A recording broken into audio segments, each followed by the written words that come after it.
I was asked by a friend how I come up with all the subjects I talk about.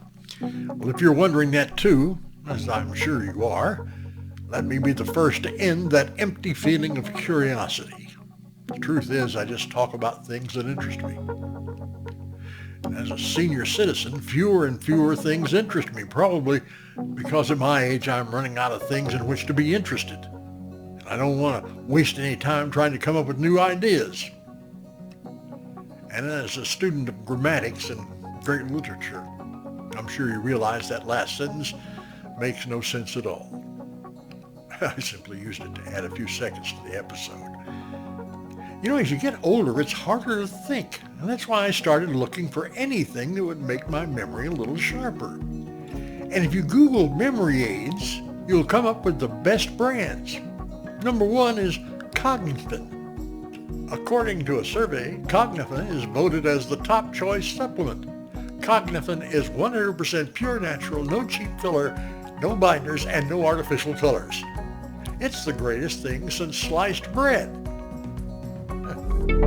See, it's so good that the ad just helped me. I came up with this week's episode. How many times have you heard the phrase, "It's the greatest thing since sliced bread"? Well, I hear that a lot, so I started wondering about sliced bread. Who thought of pre-slicing a loaf of bread? Well, I can tell you all about that. A fellow named Frederick Rowetter of Davenport, Iowa, came up with the first single loaf bread slicing machine. He built a prototype back in 1912, and unfortunately that prototype was destroyed in a fire that same year, and it took Rowetter until 1928 to come up with another working machine. God, it must have been very complicated. A Rowetter was a couple of slices short of a loaf. Be that as it may, the first commercial use of the machine was made by the Chillicothe Baking Company of Chillicothe, Missouri, who sold the first slices of clean-made sliced bread on July 7, 1928. Of course, even the sliced bread intrigue finds its way into history. Battle Creek, Michigan has a competing claim as the first city to sell bread sliced by Rowetter's machine. However, historians have produced no documentation backing up Battle Creek's claim of selling the greatest forward step in the baking industry since bread was wrapped. One problem with the machine was that after the loaf was sliced, it fell apart and was hard to package. Good old American ingenuity came to the front when Gustav Papendick bought Rowetter's second machine and set about making it better. These names are starting to sound like a Charles Dickens novel. Anyway, Papendick first tried using rubber bands to keep the slices together so they could be packaged. Well, that didn't work. So he tried using metal pins. It didn't work either.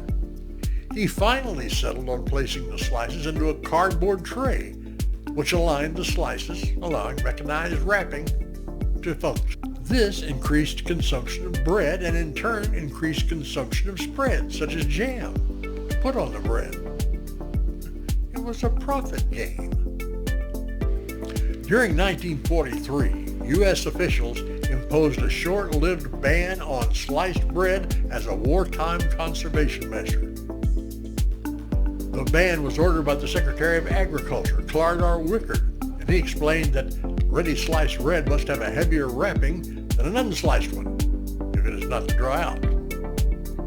Sounds like another case of government bureaucrats having too much time on their hands. The ban on sliced bread was seen as a burden by busy housewives, as expressed by this complaint. I should like to let you know how important sliced bread is to the morale and saneness of a household. My husband and 4 children are all in a rush during and after breakfast. Without ready sliced bread, I must do the slicing for toast, 2 pieces for each one, that's 10. For their lunches, I must cut by hand at least 20 slices, for 2 sandwiches apiece. Afterward, I make my own toast. 22 slices of bread to be cut in a hurry. Well, that's about all there is to know about sliced bread. Except, it does bring up the next question. What is the next best thing since sliced bread?